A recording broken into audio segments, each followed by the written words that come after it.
Olá, pessoal, sejam bem-vindos a mais um episódio de Entre Sono e Pressão. Eu sou a Emília. E eu sou a Isa. E nós vamos conversar um pouquinho sobre a vida universitária, as escolhas e as pressões que eles enfrentam. E por isso, a gente convidou alguém que já passou por isso. Ele se chama Obrante Kaia. Ele se formou em arquitetura aqui na UFT. Ele é teólogo, casado com a doutora Emanuela, pai de 3 filhos, Olivia, o Isaac e a Rafaela. Seja bem-vindo. Muito obrigado. E para começar, conta pra gente um pouquinho de como foi a rotina como estudante, quais foram os seus maiores desafios naquela época. Bom, para começar, os desafios foram bastantes, né? Primeiro, até pela minha origem, né? Eu sou natural da República do Congo, no centro da África. Então, a minha mudança para cá, primeiro, gerou uma questão do distanciamento com a família, né? E ainda uma nova adaptação, né? Uma nova fase. Primeiro, quando a gente vem aqui no Brasil, em alguns países não se fala português. Então, tudo começa por aí. Então, primeiro existe um primeiro desafio que é vencer a barreira da língua, certo? E ainda o nosso programa é um programa que oferece bolsas para gratuidade no estudo, né, no ensino. Porém, você precisa ter uma fonte mantenedora financeiramente. E há uma diferença de moeda para começar também, né? Então, assim, o pouco aqui chega lá é muito. E o muito de lá quando vem aqui é pouco. Então, isso gera bastante estresse, né? Então, toda a minha trajetória, todo o meu percurso foi muito marcado por resiliência e luta de superação nesse aspecto. Então, tem primeiro a questão financeira, né, e tudo mais. E a gente acaba amadurecendo, né, e se adaptando. E o legal do ser humano é esse, né? O ser humano, Deus nos deu uma capacidade imensa de adaptação. Então, independente do ambiente, os inícios, os começos são difíceis, mas com o tempo a gente se adapta. E não foi diferente na minha trajetória nessa universidade. Sim. Eu tenho uma pergunta. Muita gente fala sobre a pressão para dar certo, para seguir um padrão do sucesso. E você sentiu isso também?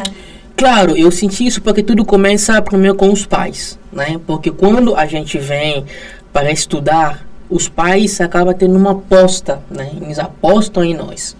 E por outro lado, eu aprendi algo cedo quando entrei na universidade, não deixar a universidade atrapalhar os estudos.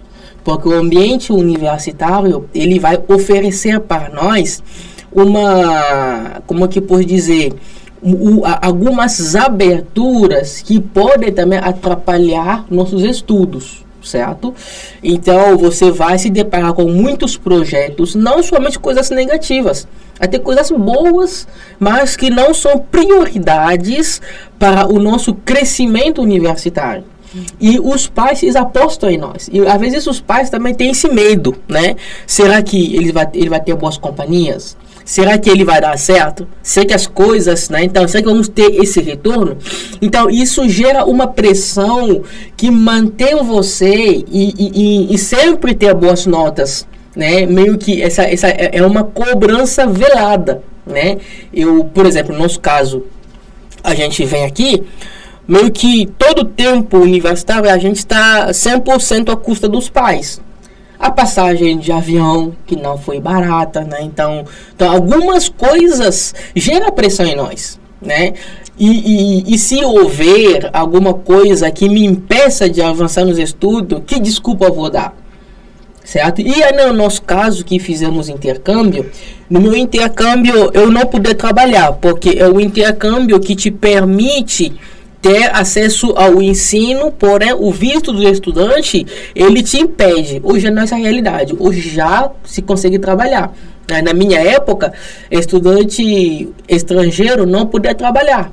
Então, que desculpa eu ia dar? Você só tem que estudar. Vai lá falar o que estava trabalhando. Não, entendeu?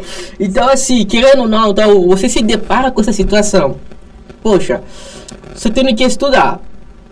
E se não dar certo, o que eu vou dizer? Né? Então, e querendo ou não, quando a gente adquire um pouquinho de maturidade, a gente se sente na obrigação de dar conta do recado diante do esforço que os pais fizeram. Eu tive a oportunidade e a bênção de ter pais com boas condições. Mas tem pessoas que não tiveram as mesmas oportunidades que eu, mas os pais deram o melhor que eles tinham também. Então, querendo ou não, para mim, na minha concepção, um estudante na universidade que teve um apoio moral e financeiro dos seus pais, ele tem uma certa obrigação em dar retorno para o investimento que foi feito. Obrigada.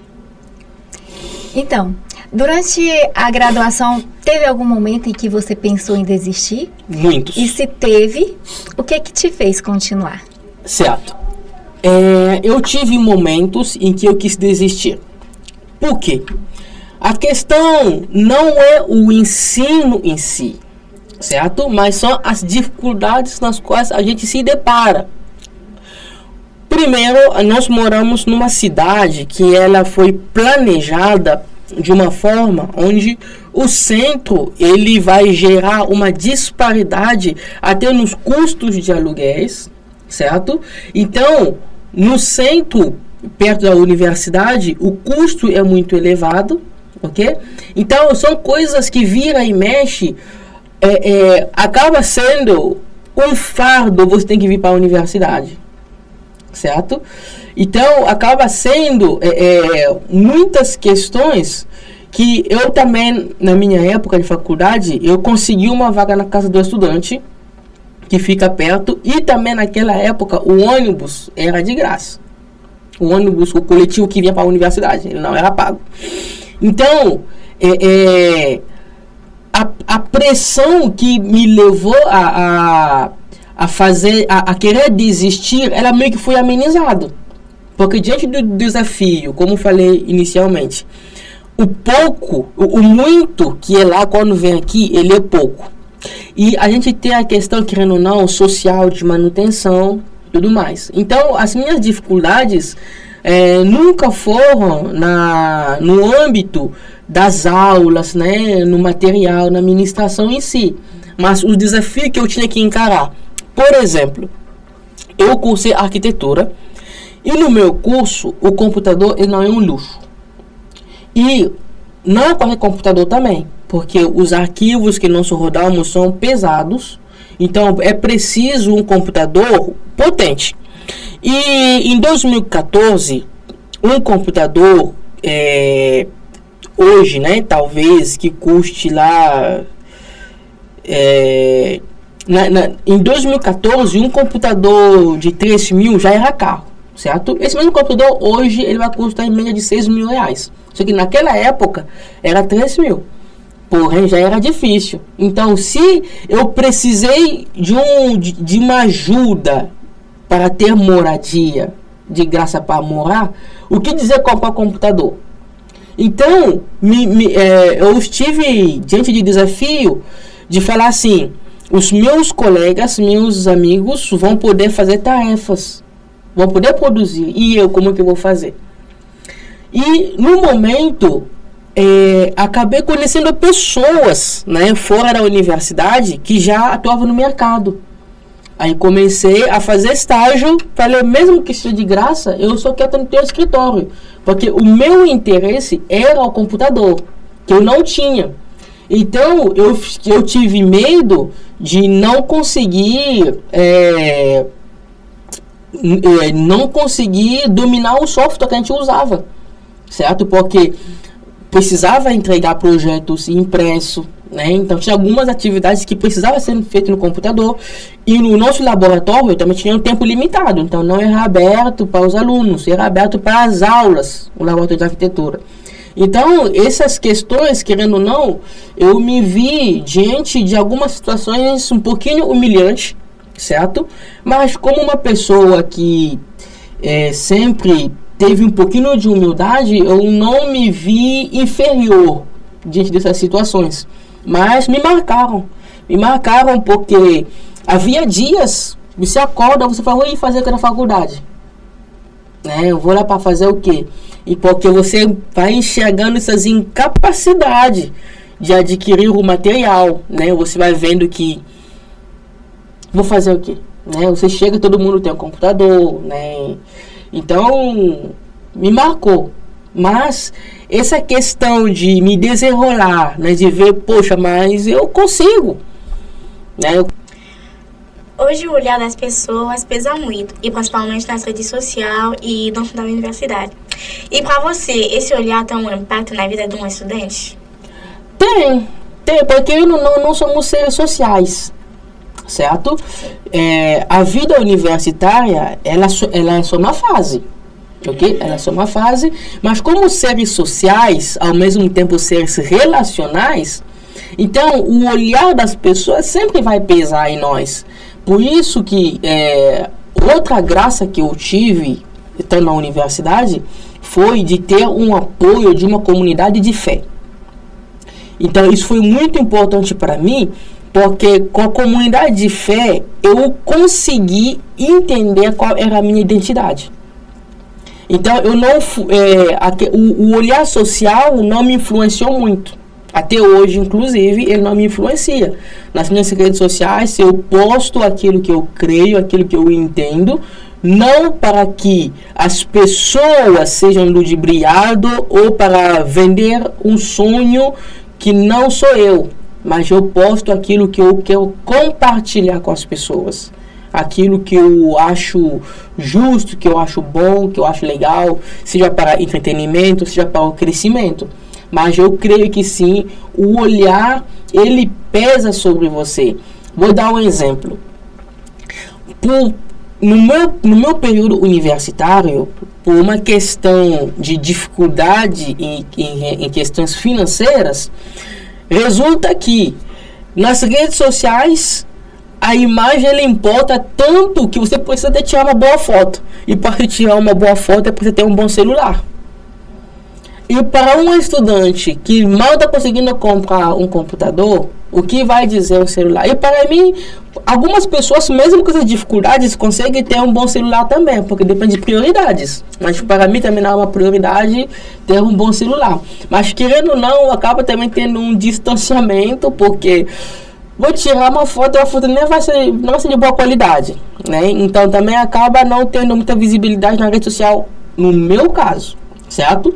Mas, querendo ou não, e também com o aprendizado, eu vejo muito isso hoje, por exemplo, à medida que você vai aprendendo, vai surgindo em você um desejo de compartilhar, né? Vocês perceberam que eu estou falando muito, porque eu amo ensinar, certo? Então, essa arte de ensinar me incentiva a sempre estar compartilhando alguma coisa, né? Então, para um estudante que ele também pode aproveitar essa questão também, já que há uma pressão social em cima de mim, há um olhar da sociedade em cima de mim, né? E também ainda hoje, sendo estudante em universidade federal, sempre vai ter um olhar, porque há sempre alguém, às vezes, achando que foi injustiçado por não estudar numa faculdade federal. Então, são pressões veladas, mas que sempre acontecem no decorrer do tempo. Uhum. Então, você veio de outro país, né, com uma cultura diferente, fé diferente, costumes diferentes. Quando chegou aqui na faculdade, como é que foi? Eu, por exemplo, me choquei um pouco quando eu cheguei na faculdade. Eu que sou brasileira, né, que vem de um costume, né, sou cristã. Quando eu cheguei na faculdade, eu acabei me chocando com alguns costumes, né, que são totalmente diferentes. Como é que foi para você, quando você chegou aqui na faculdade, para conciliar, tipo, observar todos esses costumes que são totalmente diferentes do seu, sem abandonar a sua fé? E como que você lidou com isso, para manter a sua fé, usar a sua fé para tomar as decisões precisas, para fazer as coisas certas? É um mix de muitas coisas, né? Mas no meio disso, a gente percebe que nós estamos debaixo de um domínio maior do que aquilo que nós podemos fazer, certo? Por que eu digo isso?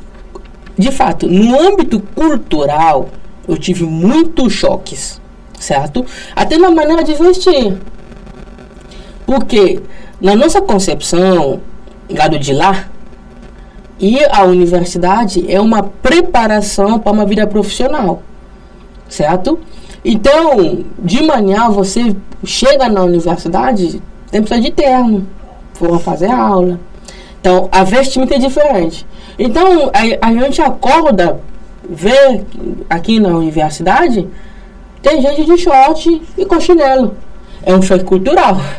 Isso né? é verdade. Só que hoje, me pede para usar um tempo para ver a faculdade hoje. Entende? Então a gente vai tendo essas adaptações, né? Esse choque cultural, porque cada povo vai ter a sua própria moral, né? Então aquilo que é moral aqui não necessariamente vai ser moral do lado de lá, né? Aquilo que é moral lá e vice-versa, ok?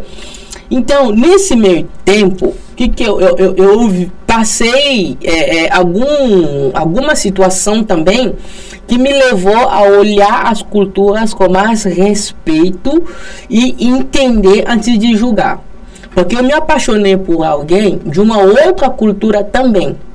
E tivemos um choque cultural. Então, eu e minha esposa, embora nós dois sejamos da África, mas não viemos da mesma cultura. Então, tivemos muitos choques e isso me levou a enxergar com uma outra perspectiva. Por exemplo, a minha esposa, ela vem de uma família protestante, eu venho de uma família católica, certo? Então, quando a gente se encontra, primeiro há um choque em relação a costumes e valores, certo? E nós dois, a gente começa a caminhar e a adotar algum estilo mais bíblico. Porque a tua cultura, ela é diferente, eu não conheço, só você conhece. A minha cultura, ela é diferente, só eu conheço. Então, se tem algo que pode ser para nós um terreno neutro, é a Bíblia. Não foi nem seus pais, nem meus pais que escreveram. Então, aqui nós podemos concordar e seguir junto, certo? E nesse meio tempo, eu vou encontrar na Bíblia e na comunidade da fé uma outra face de um cristianismo que eu não conhecia. Aí eu vou fazer uma decisão de falar assim, ó, eu quero andar com Jesus. Eu sempre ouvi falar, sempre frequentei, porém numa perspectiva mais religiosa. Porém, esse estilo de vida que vocês estão, essa seriedade de viver, eu enxerguei neles uma autenticidade de fé, então uma fé autêntica. Porque eu encontrava alguns colegas na época aqui na universidade.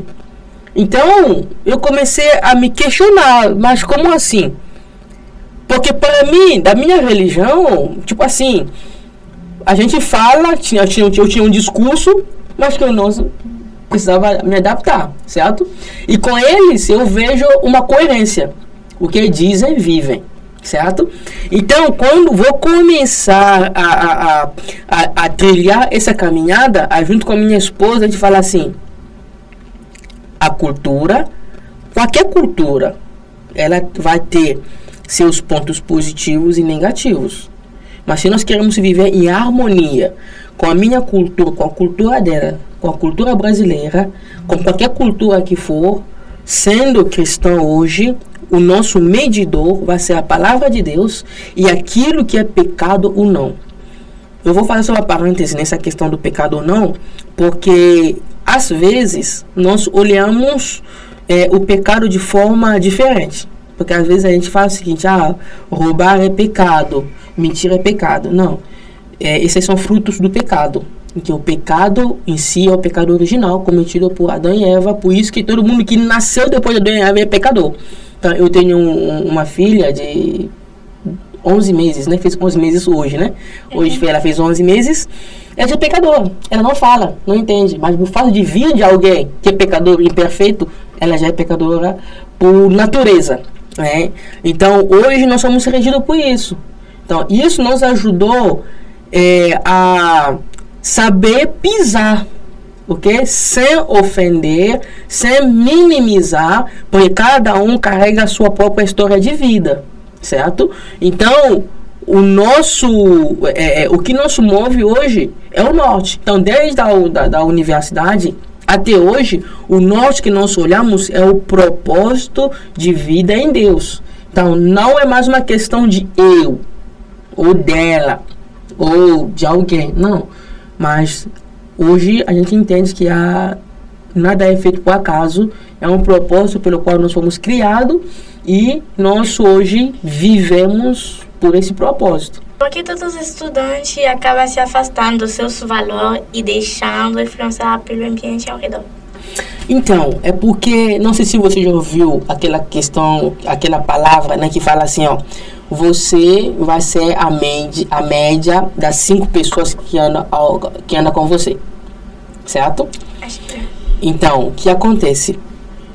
Muitas questões, hoje talvez, a nossa sociedade hoje, ela vai experimentar muita liberdade em relação a costumes e hábitos, porque no tempo passado, vou falar meu tempo, né? Não sou tão velho assim, mas no meu tempo havia muitos tabus, certo? Sim. Então, imagina uma pessoa que vem de um ambiente com muitos tabus, muitas conversas que ele não tem liberdade de falar. Tem pessoas hoje, muitos jovens, eles vão passar por dificuldades reais, onde dentro de casa são minimizados, ok? Então, às vezes, para muitos pais, qual é a prioridade? Sustentar, ok? Eu pago isso, pago aquilo, acabou. Seus problemas se viram. E muitos, quando chegam na universidade, acabam tendo um apoio emocional, um apoio que ele não tem em casa. Ele recebe um afeto, um acolhimento que ele não teve em casa. E aí é que entra a questão perigosa. Depende de companhia em companhias, certo? Então, esse distanciamento, ele vai ter muitos fatores, tá? Que vai causar isso. Algumas pessoas enxergam na universidade a liberdade de viver uma vida que talvez em casa não teria. Ok? Porque a universidade, porque geralmente pessoas que estão saindo do ensino médio e entram na universidade, mais de 80% entram sem maturidade, certo? Porque a maturidade não é uma questão de idade, é uma questão de vivência e experiência. É uma pessoa que está com 18 anos, que não tem muita experiência de vida, mas ela está ansiando pela idade. Não, eu tenho 18 anos, eu já sou de maior, eu sou livre. Então, por falta de experiência, querendo ou não, acaba experimentando uma liberdade perigosa e onde às vezes entra um conflito de geração. Os meus pais são quadrados, meus pais são careta, meus pais são aquilo, e acaba enxergando no ambiente familiar que veio um perigo, um retrocesso. Mas sendo que às vezes a pessoa, por falta de maturidade, acaba não fazendo essa leitura de um ambiente que saiu, daquilo que viveu ali e daquilo que está vivendo hoje, certo? Porque eu falo muito até por mim mesmo. A minha vinda para cá, os meus pais tinham muito medo que eu me perdesse, porque eles sabem que filho eu era, certo? Então, querendo ou não, há essa questão. Então, quando você chega num ambiente como a universidade, então, até a noção de respeito você a perde. Porque você chega aqui, há uma questão de igualdade, né? Então, às vezes, você vai ver até, inclusive, às vezes, entre o professor e o estudante. Então, se o professor, às vezes, não impor ali um certo limite que exija um respeito, às vezes é atropelado esse respeito. Então, o ambiente em si, querendo ou não, ele vai favorecer algumas liberdades que, se forem mal usado, de fato, vai distanciar a pessoa dos seus princípios e valores. Agora, se for bem usado, pelo contrário, a pessoa vai impactar, a pessoa vai deixar marcas. E depois da formatura, como é que foram os desafios? Sendo você um homem estrangeiro em um outro país diferente, sendo um homem negro também, você encontrou algum desafio aqui no Brasil para encontrar um trabalho, para desenvolver a sua profissão? O desafio, na verdade, é quando você termina, para nós somos estrangeiros, o diploma você não pega ele aqui no Brasil, certo? Então o diploma ele vai para o teu país, e do teu país um parente, geralmente o seu pai, sua mãe, pega e manda para você. Então isso é um desafio, porque no meu caso, como arquiteto, é uma profissão regulamentada. Então eu não posso exercer a profissão sem estar registrado no Conselho dos Arquitetos do Brasil, certo? Então, mesmo que formei, enquanto eu não tiver a carteira a carteira profissional e o registro no conselho, é prática ilegal da profissão e é crime, certo? Então eu tive uma barreira por ali, né? Agora, a questão de ser negro não influenciou muito, né? No sentido que, querendo ou não, boa parte da população, inclusive isso é alguma coisa que eu acho muito legal aqui, falando como imigrante, né? Que eu conheço bastante, acompanho muito a questão da imigração a nível mundial. No Brasil, o imigrante negro tem uma vantagem, porque a população brasileira, em sua maioria, é negra. Certo? Então isso já quebra uma barreira, porque há lugares onde todo negro é estrangeiro e imigrante, o que não é uma realidade no Brasil. No Brasil a gente tem negros natos, certo? Então isso já não encontra uma barreira muito grande. Porém, o mercado de arquitetura, querendo ou não, é um mercado, ele tem uma certa restrição. Essa restrição não vai ser racial, mas vai ser uma restrição social. Ok? Então, nessa restrição social, você vai ter a classe A, classe B, certo? Então, essa restrição social, querendo ou não, vai levar você a querer se posicionar em qual nicho você vai atuar. Aí, isso sim é doloroso. Porque você vai começar a ver que alguns nichos você não consegue entrar. Não, nem por ser negro, mas por uma questão social mesmo, certo? Porque, inclusive, tem negro aqui em Palmas que atua na classe A também, certo? Então, isso me levou a depender de uma rede de contatos, certo? Porque eu vi com os desafios que eu tinha e aquilo que eu precisava ganhar para poder organizar a minha vida, porque nós, estrangeiros, na minha cultura africana, o que acontece? Os meus pais, eles têm, como por dizer, parte naquilo que eu ganho, certo? Então, a questão assim, de conseguir um bom emprego, para que quando os meus pais precisarem, eu também poder participar, certo? E naquele momento, às vezes o salário oferecido, às vezes não é compatível com os gastos, né, com aquilo que você precisa fazer. E acabei trilhando um caminho de empreender, né? Então, e também não encontrei barreira até hoje, né? Eu sou um arquiteto autônomo, tenho um escritório e empresa na construção civil. Então, assim, talvez, se eu não conhecesse ninguém em Palmas, talvez a minha realidade seria outra. Agora, por exemplo, a gente está na Semana da Consciência Negra, né? Então, estamos conversando bastante sobre as questões que vai incluir raça, né? Por ser um homem que crê muito em Deus, eu vejo que toda parte do mundo, todo povo vai viver algum conflito, certo? Hoje, a gente vai pegar na Europa, tem uma crise migratória muito grande. Então, hoje na Europa, a questão não é ser negro, não, é ser imigrante mesmo.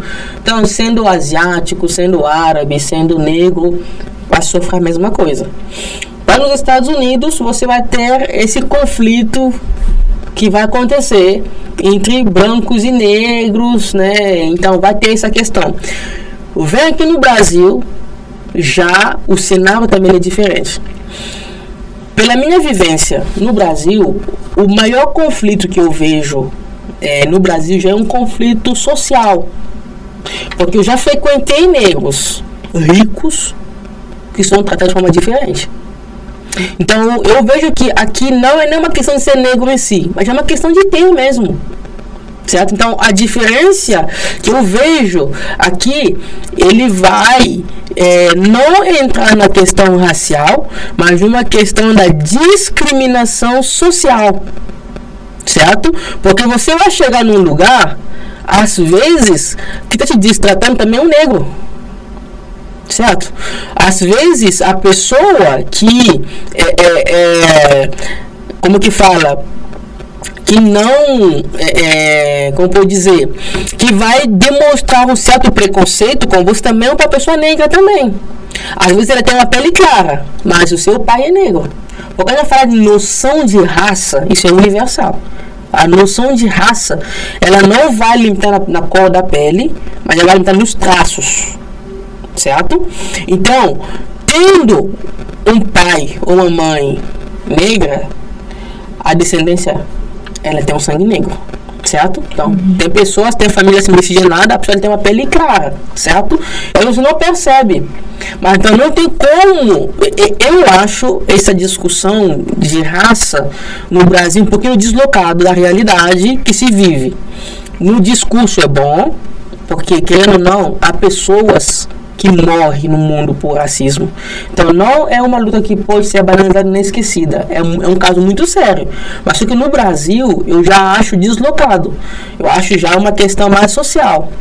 Porque aqui eu já encontrei pessoas que não são negras, mas vivendo miséria mesmo. Que estão precisando também de apoio, de ajuda, também não conseguindo também emprego. Hoje eu como empresário, eu também emprego. Certo? Então eu vejo muito essa questão, né? Então eu vejo isso. Um ou outro destoa, querendo ou não, somos pessoas. Mas esses conflitos, se a gente for olhar, tem uma raiz. A gente já fala muito da paz no mundo, né? A paz no mundo. A paz no mundo não existe. A paz existe no coração da pessoa. E essa paz, ela tem um nome. Existe um príncipe da paz. Então, um coração que tem esse príncipe da paz, que é Jesus, esse coração não vive em guerra, não vive inquieto. Então, independente daquilo que estou passando, independente das circunstâncias, essa paz que eu vou ter, ela não vai me levar nem a roubar, nem a prejudicar o outro. Porque a paz está no meu coração. Então, se a paz de Cristo tiver no coração de cada pessoa, o mundo sim vai viver a paz. Então, essa falta de paz que vai levar ao que nós vivemos hoje. Então, o racismo é uma resposta disso, certo? A xenofobia é uma resposta disso, certo? Porque um coração que não tem paz vive conflitos internos e vive em guerra. E muitas vezes, quem vai sofrer essa guerra é o seu próximo. E que está perto de você, se é negro, vai reclamar questão de raça. Se é indígena, vai reclamar questão de preconceito. Entende? Então, depende do coração, a angústia da pessoa. Então, hoje já tem minha mensagem, a mensagem de paz. Porque um coração que vive em paz não quer briga com ninguém. Mesmo com fome, ela vai agradecer a Deus, não consegui comer hoje, mas obrigado porque estou com saúde. Mas nunca vai querer problema com ninguém. É verdade. E é isso. A gente tentou. Então, Obran, foi uma conversa muito legal. Muito obrigada por você ter tirado o seu tempo para estar aqui hoje com a gente, né? Compartilhando um pouquinho das suas experiências, um pouquinho do que você sabe da vida. Muito bom, gostei muito e foi um prazer te conhecer também. Obrigado, todo prazer é todo meu. Obrigada por aceitar o nosso convidado. Com nada.